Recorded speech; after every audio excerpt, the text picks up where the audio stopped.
Instagramda siz bilmagan yangiliklar. Hop, birinchisi logo o'zgarishi. Logoni o'zgartirish uchun mana bu narsani bosib turasiz va xohlagan logoni tanlab olasiz. Menga mana shu yoqdi, shuni tanladim. Hop, ikkinchisi odamlarning istoriyasini bosib turib tomosha qilib olsangiz bo'ladi.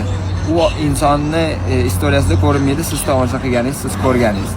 Uchinchisi, deylik mana like bosish, bittalik like bossangiz bo'ladi. Hop, bosib turib 100 ta, 200 tagacha ko'proq like qo'ysangiz bo'ladi.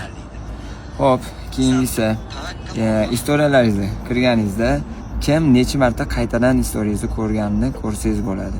Va kim necha minut oldin, necha soat oldin istoriyalaringizni tomosha qilganini ko'rsangiz bo'ladi. Keyingisi sizga mana misol uchun kimdir menga SMS yozgan, ochmasligim uchun bosib turaman.